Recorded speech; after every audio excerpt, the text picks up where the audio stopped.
नमस्ते विद्यार्थी मित्रों। कक्षा 10वीं में हिंदी में व्याकरण पे हम पढ़ रहे हैं समास। समास में हमने अभी तक देखा तत्पुरुष समास, कर्मधारय समास, द्विगु समास, द्वंद्व समास और बहुव्रीहि समास। आज हम बात करेंगे अव्ययीभाव समास के बारे में। दोस्तों, अव्ययीभाव समास को समझने से पहले हमें समझना पड़ेगा कि अव्ययी क्या है।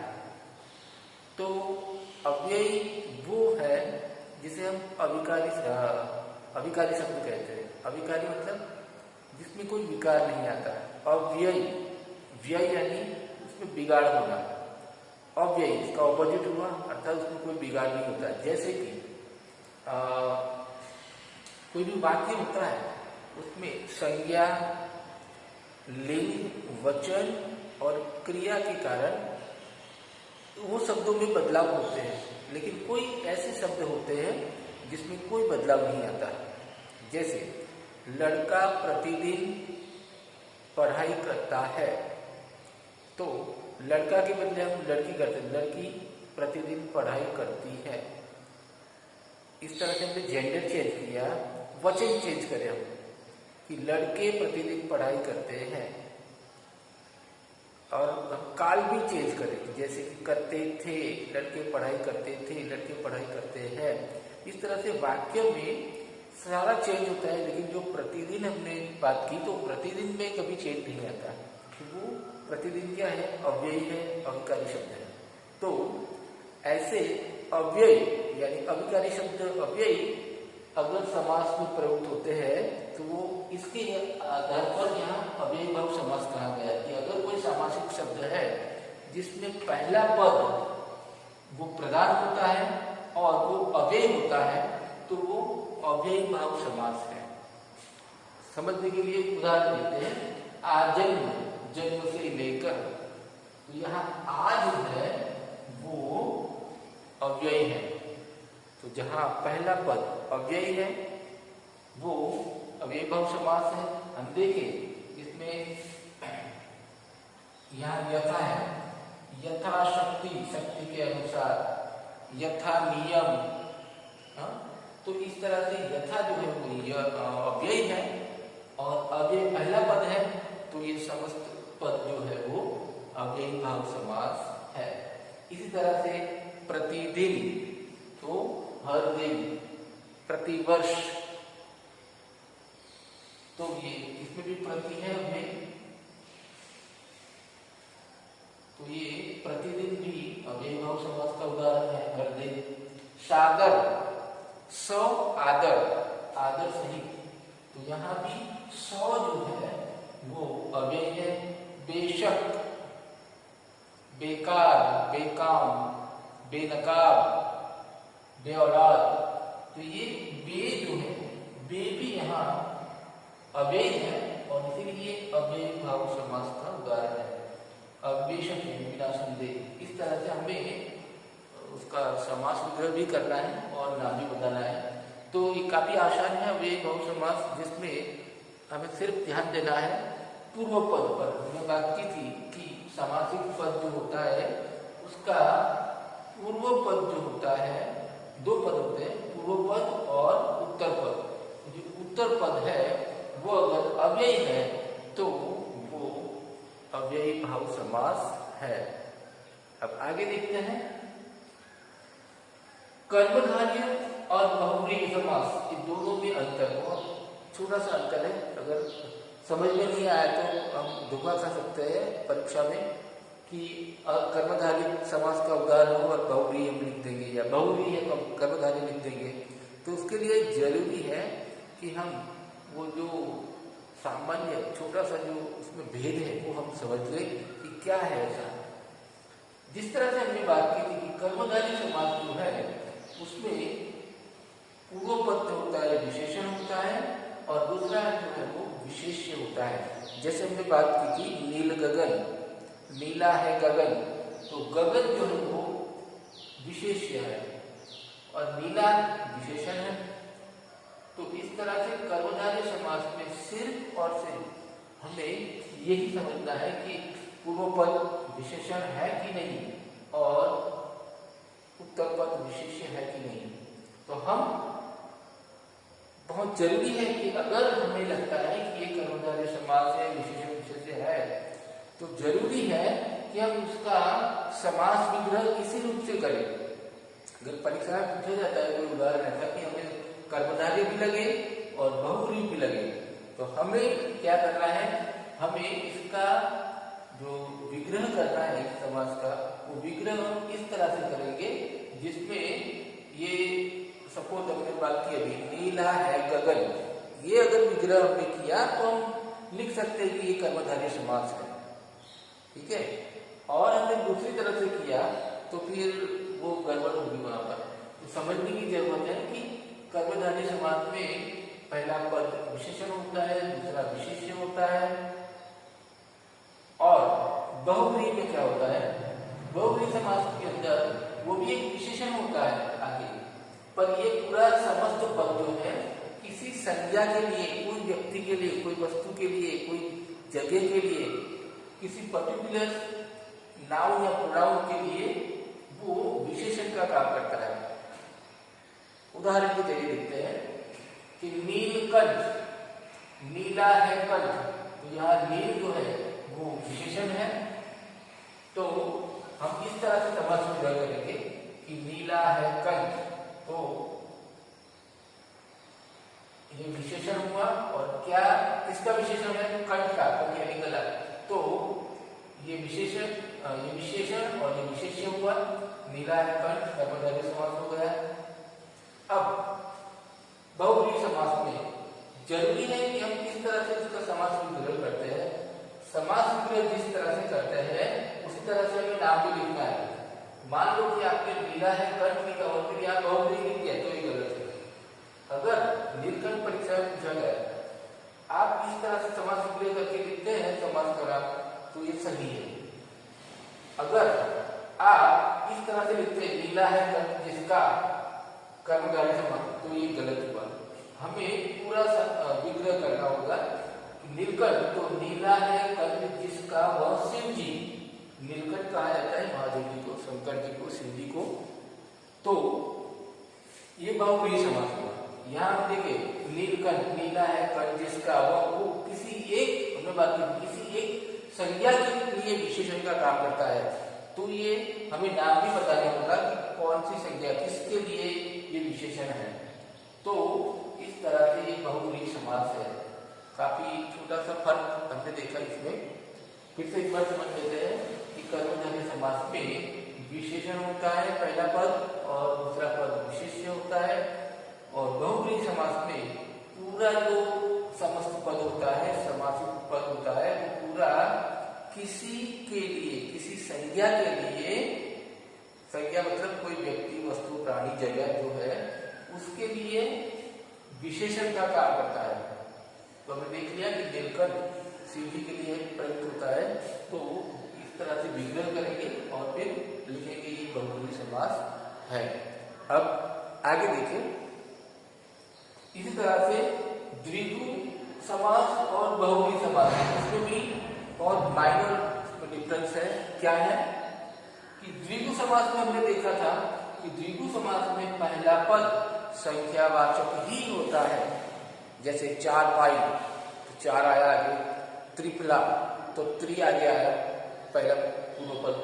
तो इस तरह से पहला पद संख्यावाचक विशेषण ही होता है। याद बंद करके हमें मानना है और इस तरह से हमें लिखना भी होगा। जरूरी है कि हम किस तरह से उसका समास विग्रह करते हैं।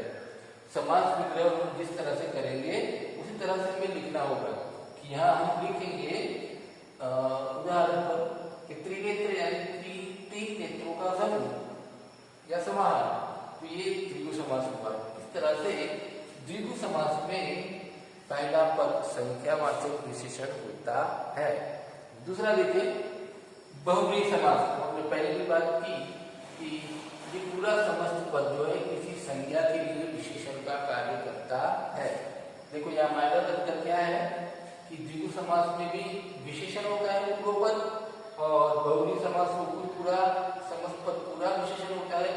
लेकिन यहाँ संख्यावाचक विशेषण होता है, जबकि ये जो पूरा है ये विशेषण का कार्य करता है, लेकिन किसी व्यक्ति के लिए, किसी वस्तु के लिए, किसी जगह के लिए। तो आइए उदाहरण के जरिए समझते हैं।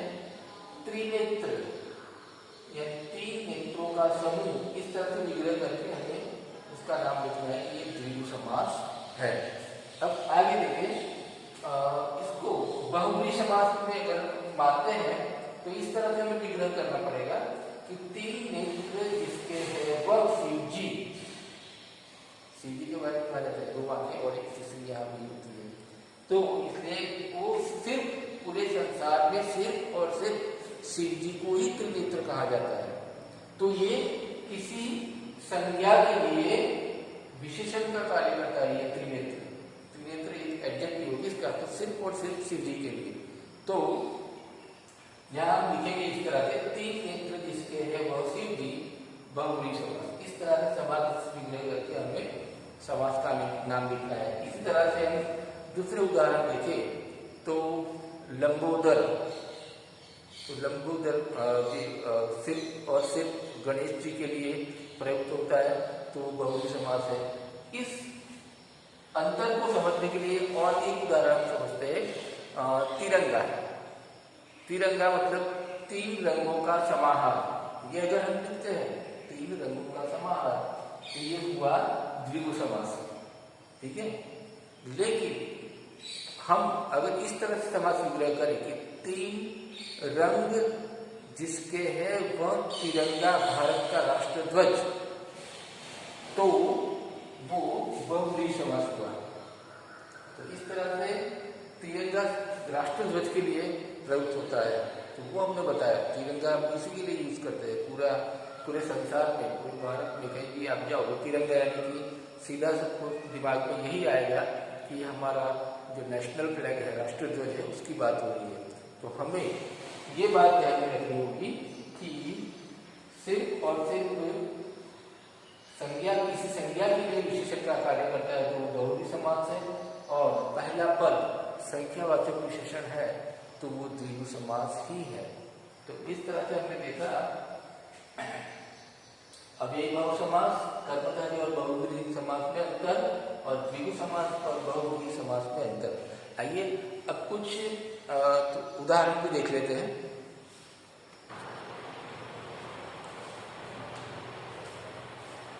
इसको ठीक में देख लेते हैं, किस तरह से है। बच्चों आपको ये समझना है, ये उदाहरण को ध्यान में रखना है, किस तरह से हम विग्रह किस तरह से करेंगे और उसका सामासिक पद भी बनाना होगा। यहाँ हम सामासिक पद बनाएंगे,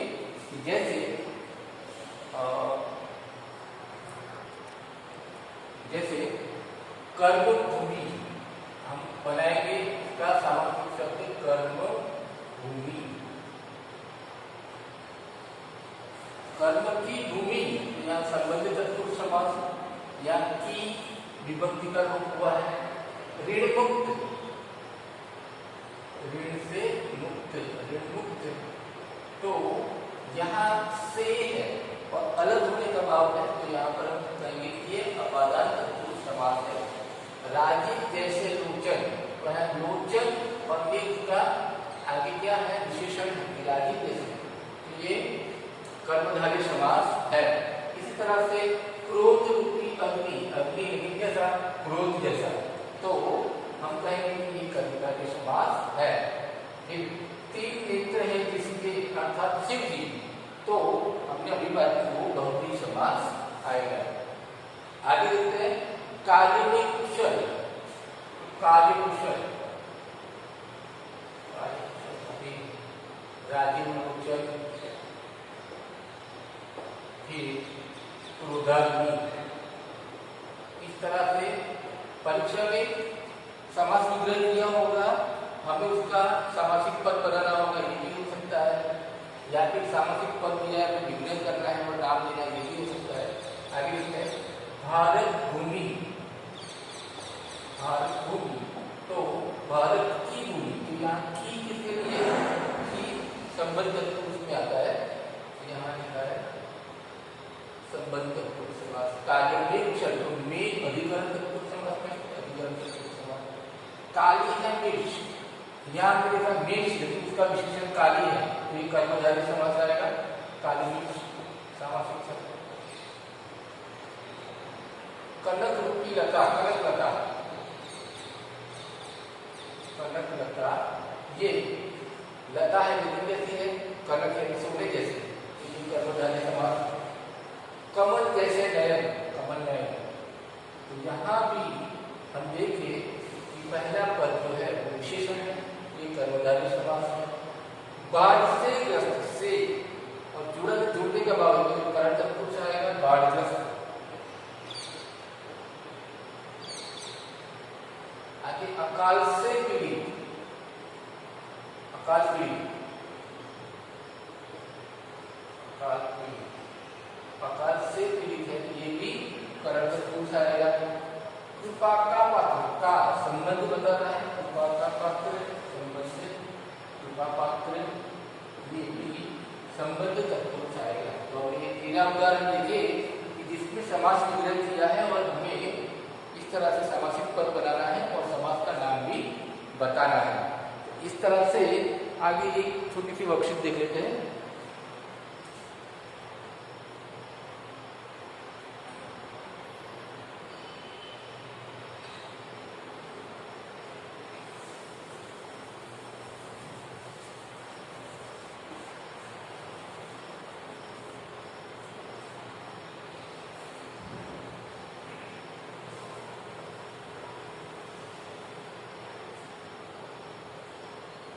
राग के लिए खर्च, तो राग खर्च,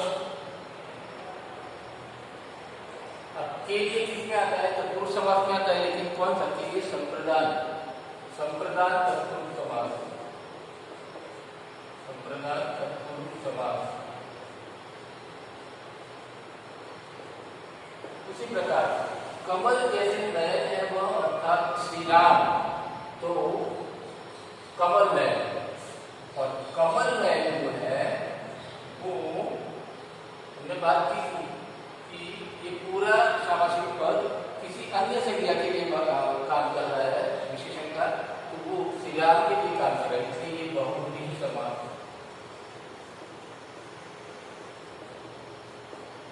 इसी प्रकार यथाशीघ्र, जितना शीघ्र हो, यानी यथाशीघ्र, तो हमने अभी भी बात की थी कि यथा क्या है, अव्यय है, ये अव्ययी भाव समास।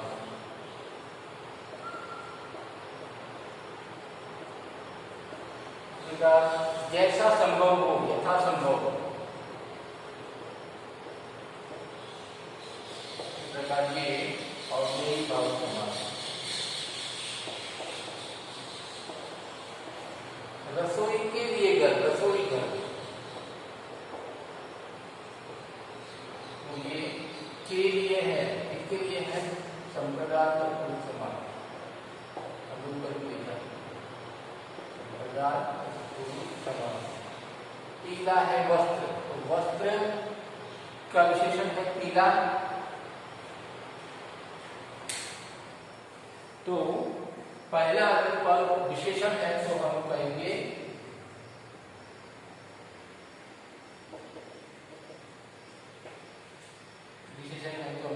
कर्मधारय समास।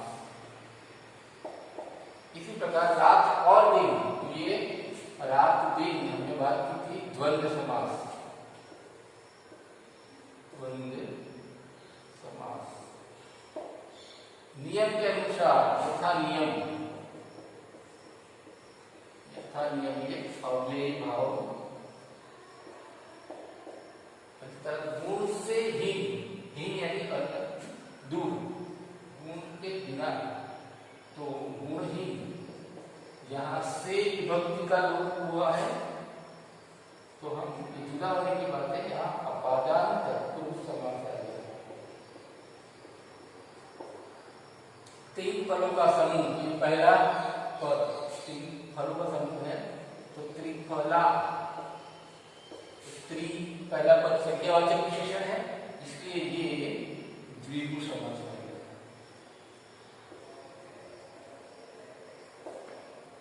तो दोस्तों हमने दो तरह की वर्कशीट की, जिसमें पहला देखा हमने समासिक पद जो है वो बनाना है और समास का नाम देना है, और अभी हमने देखा कि सामासिक पद से समास संग्रह किया हुआ है, हमने सामासिक पद बनाया और समास का नाम लिखा। तो इस प्रकार मैं एक और वर्कशीट आपको मैं भेजूंगा, आपको अपनी नोटबुक में ये सब कॉपी करना है, उदाहरण लिखने हैं और हर एक, मैंने पिछले वीडियो में बताया था कि आपको हर एक समास के दो दो उदाहरण लिखने हैं और इसके बाद आज जो मैंने पढ़ाया अव्ययी भाव समास, तो उसके भी दो दो उदाहरण लिखने हैं और इसके साथ मैं एक वर्कशीट भी भेजूंगा अगले वीडियो में, तो वो भी आपको सॉल्व करनी है अपनी ग्रामर की नोटबुक में। धन्यवाद।